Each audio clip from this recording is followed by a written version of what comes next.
Good morning, Hornet Nation. Welcome to the Daily Buzz. I'm Joe Hutzler. A lot to get to as always. Let's go ahead and get started with the highlights. We're going to begin with field hockey, who came into their game against Shenandoah in the lead in the ODAC, undefeated, a lot on the line, and they were ready for the challenge. Lynchburg, with a win, would be in the driver's seat, owning the tiebreaker over the three teams behind them in the standings. They lead 1-0 when Sim Powell chips one in for Eldridge, and Izzy Eldridge picks up her second goal in as many games. A very chippy game as expected. Alexa Lapp, the captain for the Hornets of Shenandoah, sitting down on a penalty, then in the middle of the field with Hannah Kraus to talk to the officials about settling things down. One of the things that happened after that was this situation here. Some people were confused, thinking that maybe Geisler did something bad, but really the Shenandoah player going into the backswing of Geisler in the middle of the field, she would leave and go to the ER. Now still 2-1, game getting tighter as we go along. Sim Powell individually walks in, still gets at it, doesn't give up, and she scores the goal for the insurance, making it 3-1. Shenandoah scores late to make it interesting, but Lynchburg wins 3-2, your final score. With the win, Lynchburg stays on top of the ODAC standings with a record of 5-0 in the conference, 7-6 overall moving forward. But of course, right now the main thing is that ODAC record they want to be able to host, unlike they did a year ago. And right now they are in a very good position to do so with just a few games to go. Inside Turner last night, it was Jen Day, Jen Garrett, the lone senior on the team, being honored before their game against Randolph-Macon. We are in the first set with Lynchburg leading by 2. Make it 3. Lisa Hogstall with a huge kill in the middle of the court. Randolph-Macon would hang around. Lynn Walsh now with a serve and an ace. She would have 2 in the contest, 2 in the first set as well. Right here, Randolph-Macon making it a game. They are up by 1. Then Jen Garrett with the kill to tie it at 18 apiece in the first set. Then we get an action from our debut of the net cam. Slow motion, Jen Garrett in your face on the floor.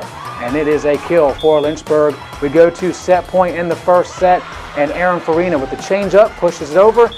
Gap in the zone, she finds it, and Lynchburg wins that set. They lose the second, win the third, then lose the fourth, to force a fifth and final set. A lot of people were around to check this one out.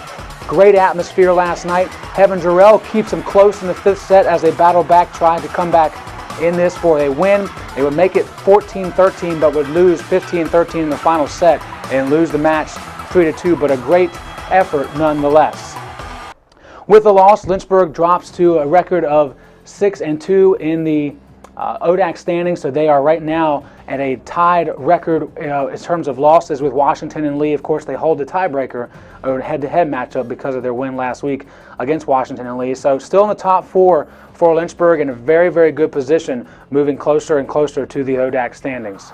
Also yesterday, women's soccer had no problems, goals on goals on goals against Sweet Briar. The Vixens not able to get anything more than 1 shot on the board. Lynchburg wins 10-0 with Rachel Cook and Caitlin Mertens scoring 2 apiece. Their next game, a very big one, a non-conference game, but huge in terms of regional standings, this coming Sunday against Christopher Newport. As we always do, we try to let you know what's going on at campus outside of sports, and this weekend, actually starting on Thursday, is a theater event that you don't want to miss. Anything Goes will be played this weekend, a musical production by the LC department in Dillard Theater. Again, as we mentioned, starting today, then again on Saturday at 7:30, and then Sunday's matinee starts at 2 o'clock. $5, that's it, $5 for faculty and staff. Be sure to email lcboxoffice@lynchburg.edu for tickets. Reminders again that today is the LinkedIn workshop at 4 o'clock in Shul 114. You can still reserve a space by going to careers@lynchburg.edu and emailing them. Of course, we'll remind you again the rest of this week, the Etiquette Dinner and Fashion Show is next Monday night at 6 p.m. in the Drysdale East Room. Students pay just $5 in advance at Shul 370. And one more thing to add to your list of things to remember for next week, the Go Mentoring Academic Pit Stop happens next week. Note-taking as an effective study tool is the topic, 5:30 to 7:30 in Hobbs 317, hosted by the Bonner Leader Program. Nothing really special on the National Day calendar, so we thought we would take a moment and just recognize that it is October still, and therefore it is Breast Cancer Awareness Month. Now, every team at Lynchburg does something for Breast Cancer Awareness Month, and for field hockey, once again, they are selling t-shirts to raise awareness for what they have called Play for the Cure. Now, if you take a look and see how to contact or how to get in contact with the coach of the field hockey program, Nicole Marburger. You can see her email address there. $20 for each shirt. You've got a front and a back design. You also have a choice between pink or black. So not just one that you can choose from, multiple opportunities for you to be unique in whatever that you choose. You support the field hockey team, of course, by coming out to their Play for the Cure game, but more importantly, the proceeds will go to the National Foundation for Cancer Research when this is all said and done. Remember, it's a great day to be a Hornet, and we are one nation.